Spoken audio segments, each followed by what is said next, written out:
नमस्ते, स्वागत है आप सभी का आपके अपने यूट्यूब चैनल में। जैसा कि हम सब जानते हैं, हमने जेएसएससी सीजीएल खोटा सीरीज स्टार्ट की थी। उस सीरीज़ में हमने व्यक्तित्व एवं कृतित्व पढ़ना शुरू किया था। हमने लगभग कवियों की जो है व्यक्तित्व और जीवनी पढ़ ली है। अब जो है मात्र 2 कवि बचे हैं, एक शिवनाथ प्रामाणिक जी और एक श्याम सुंदर महतो जी, जिनकी जीवनी हमें पढ़नी है। तो आज जो हम है वो शिवनाथ प्रामाणिक जी की जीवनी पढ़ेंगे। तो देखते हैं शिवनाथ प्रामाणिक जी का जन्म कब हुआ, उनकी पढ़ाई लिखाई जो है वो कब हुई, कहाँ से हुई और उनके जीवन में क्या क्या उतार चढ़ाव हैं। तो आइए देखते हैं। जीवन परिचय। शिवनाथ प्रामाणिक खोटा साहित्य जगते एगो दमदार कवि लागत। शिवनाथ प्रामाणिक जो है वो खोटा साहित्य के क्षेत्र में एक दमदार कवि हैं। इनका जन्म 13 जनवरी 1949 के बोकारो के पासे बैदमारा गाँव में एगो चासा परिवार हेल है। इनका जो जन्म है वो 13 जनवरी 1949 को बोकारो के पास जो है बैदमारा एक गाँव है, वहाँ पर जो है एक चासा परिवार, चासा मतलब किसान के परिवार में हुआ था। इनके पिताजी किसान थे। बापे का नाम मुरलीधर प्रामाणिक और माए का नाम दुखनी देवी है। इनके पिता का नाम जो है वो मुरलीधर प्रामाणिक और माँ का नाम दुखनी देवी है। 1968 में हायर सेकेंडरी डीएवी चंद्रपुरा से पास करला बादे बोकारो इस्पात कारखाना नौकरी करे लागला।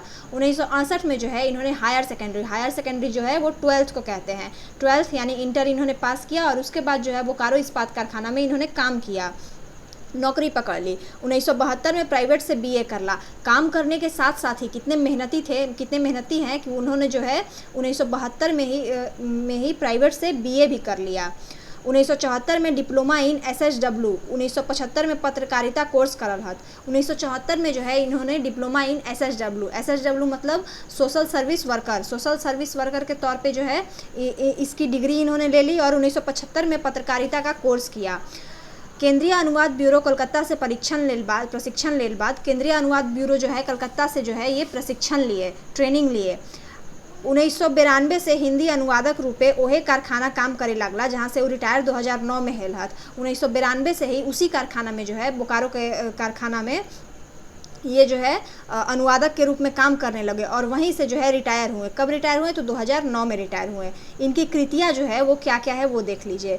रूसल पुटूस इनका कविता संग्रह है। दामोदर कोराएँ, हमारे पिछले सीजीएल का जो सिलेबस था उसमें दामोदर कोराएँ दिया था। दामोदर कोराएँ ये है। तातल और हेमाल कविता संग्रह है। और खोटा लोक साहित्य ये जो है हिंदी खोटा बुक है। मईच गंदा जो है खंड काव्य है। ये जो है सत्यवती पर लिखा गया है। सत्यवती कौन? महाभारत वाली सत्यवती, शांतनु की पत्नी। और माटिक संग हिंदी मुख है, तो माटिक संग जो है वो भी लिखे हैं। अब सम्मान इनको क्या क्या मिला? जमशेदपुर से काव्य भूषण, चतरा से परिवर्तन सम्मान से सम्मानित हेल हत। जमशेदपुर से जो है इनको काव्य भूषण सम्मान मिला और चतरा से जो है परिवर्तन सम्मान से सम्मानित हुए। झारखंड सरकार 21 सितंबर 2008 में 10,000 रुपया के चेक दे के इनका खोटा श्रेष्ठ साहित्यकार रूपे सम्मानित करल हत। झारखंड सरकार जो है 21 सितंबर 2008 में जो है इनको 10,000 रुपया सम्मान के रूप में चेक के रूप में दिया और इनको जो है वो खोटा के साहित्यकार के रूप में, श्रेष्ठ साहित्यकार के रूप में इनको सम्मानित किया। जनवादी कवि रूपे शिवनाथ प्रामाणिक। अब शिवनाथ प्रामाणिक जी कैसे कवि हैं? तो जनवादी कवि हैं। अब जनवादी कवि किसको कहते हैं वो देखिए।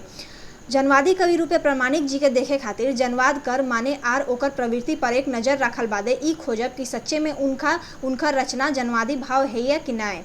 जनवादी कवि के रूप में अगर शिवनाथ प्रामाणिक जी को हम देखते हैं तो वो रखने से पहले हम लोग जो है उनके साहित्यों का जो है विवेचना करेंगे, उनके साहित्यों को देखेंगे कि एक्चुअल में वो जनवादी कवि हैं कि नहीं है।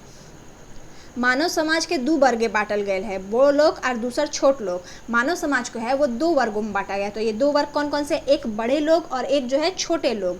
तो बड़े लोग कौन, छोटे लोग कौन, वो देखिए। छोटे लोग मतलब अलाइक कोक, मतलब जो है समाज से उपेक्षित रहे हैं। बड़े लोग जो है जो शुरू से ही समाज के ऊपर तबके के लोग हैं और छोटे लोग जो हैं जो शुरू से ही साइड हटाए हुए हैं समाज से, कि यहाँ उपेक्षित हैं, वैसे लोग।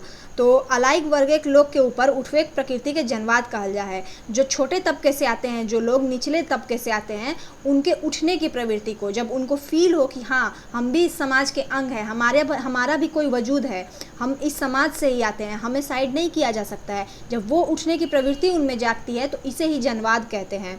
बहुजन हिताय बहुजन सुखाय कर बात तो कहूँ, मानव मंगल कामना भावना से जे साहित्य लिखल जाए ओकरा जनवादी साहित्य कहल जाए। सही बहुजन हिताय, सभी लोगों का हित और सभी लोगों का सुख और मानव समाज की जो है कल्याण के लिए, मंगल के लिए जो साहित्य लिखी जाती है उसी को जो है जनवादी साहित्य कहा जाता है।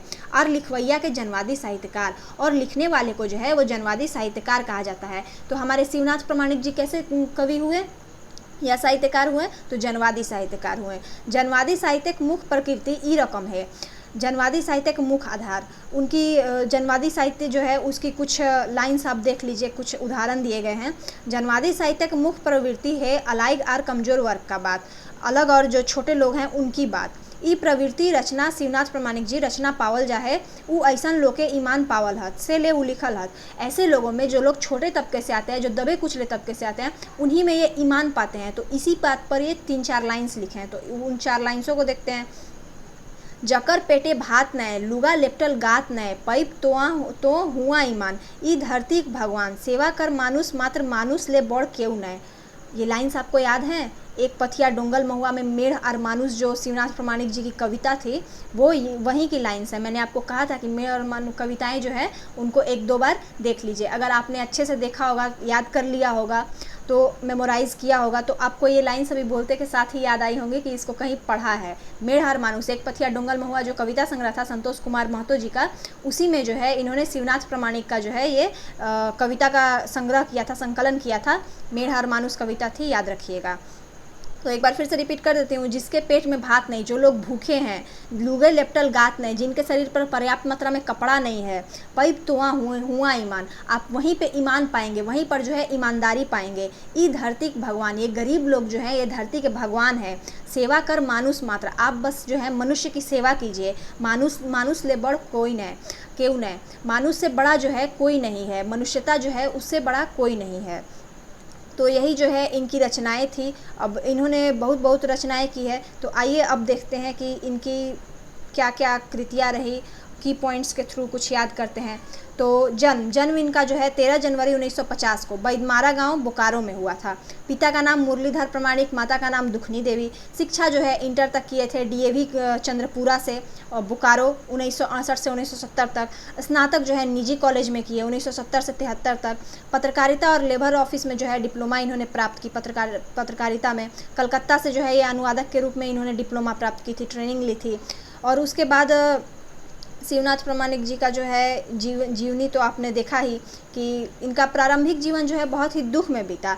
जैसे इन्होंने मैट्रिक पास किया, बोकारो स्टील प्लांट में नौकरी करना, इंटर के बाद इन्होंने बोकारो स्टील प्लांट में नौकरी करना शुरू किया था। हाँ, पर पढ़ाई का साथ नहीं छोड़े, सही बात है, पढ़ाई जो है ये करते रह गए। तो यही इनकी जीवनी थी। दामोदरेक कुराएँ, इनकी कृतियों को देख लीजिए, प्रकाशन कब कब हुआ। दामोदरेक कुराएँ जो है वो 1986 में प्रकाशित हुआ। इसका प्रकाशक जो था वो खोटा साहित्य संस्कृति परिषद भतुआ बोकारो से ये प्रकाशित हुआ था। इस काव्य खंड में कुल 6 अध्याय हैं जो कि आदिवासी और सदान के प्रेम को दिखाते हैं। आदिवासी कौन? आदिवासी मतलब यहाँ के मूल निवासी। सदान कौन? सदान जो बाहर से 4 जो है भाषा बोलने वाले सदान में आते हैं, आपको मैंने बताया था। तो वही जो है वो 4 भाषा भाषी जो है वो सदान में आते हैं, जिसमें एक खोठा भी है। खोठा, कुरमाली, पंच परगनिया ये सब थे उसमें। तातल और हेमाल जो है इसका प्रकाशन 1998 में हुआ था।